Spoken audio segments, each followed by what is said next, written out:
Hi. Many students get quite confused when they see questions that include more than one trigonometric ratio or more than one operation. As an example, what is the difference between 3 plus cos 28 and cos 28 plus 3? We have said in our previous video that brackets are extremely important when using a calculator, but they are equally important when reading trigonometric questions. Also, you need to always be aware of the position of each term in the question. Now, in this case, we have 3 plus cos 28. Here, we need to add 3 to the value of cos 28. And this is actually quite easy when using your calculator.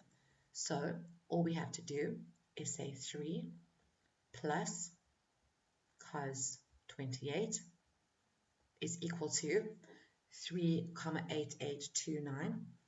Round off to 2 decimal places, and we get an answer of 3,88. We also said in our previous example that a ratio is always followed by an angle. And on the right, we have cos, and in the bracket, the angle 28 degrees plus 3 degrees. These are both angles. So in this case, we need to find the value of cosine and the total value of the angle in brackets. So first, we need to add these angles together. 28 plus 3 gives us 31 degrees, and we get cosine 31. Now we can take our calculator and we say cosine 31 degrees, which gives us 0,857. Let's round off to 2 decimal places, and we get an answer of 0,86. As we can see, the answers to these two questions are completely different because each question is asking us to do different things. Let's look at another example.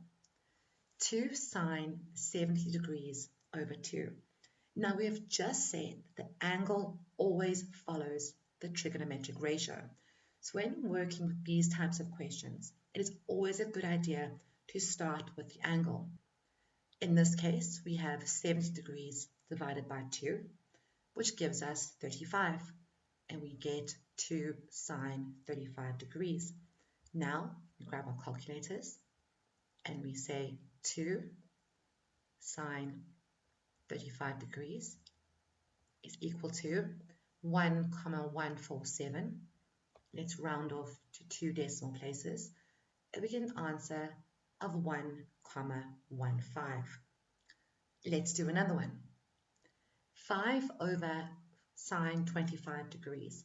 Now, please be careful here. In this case, we already have a value for the angle, 25 degrees. We don't have to simplify further. We know that when we have a fraction, we are dividing the numerator by the denominator.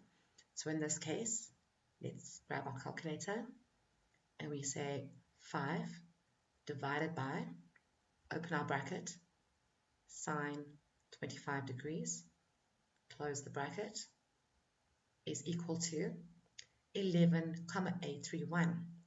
Round off to 2 decimal places, we get an answer of 11,83. Finally, many students get confused when asked to add 2 trigonometric ratios together. As an example, let's look at sine 25 degrees plus sine 40 degrees. All we have to do is say sine 25 degrees, close the bracket, plus sine 40 degrees, close the bracket again, is equal to 1,065. Round off to 2 decimal places, we get an answer of 1,07. Let's do one more example. Cos 36 plus cos 34. Let's open our calculators. We have cos 36 degrees, close the bracket, plus cos 34, close the bracket again, is equal to 1,638. Finally, we can round our answer to 2 decimal places. We get an answer of 1,64.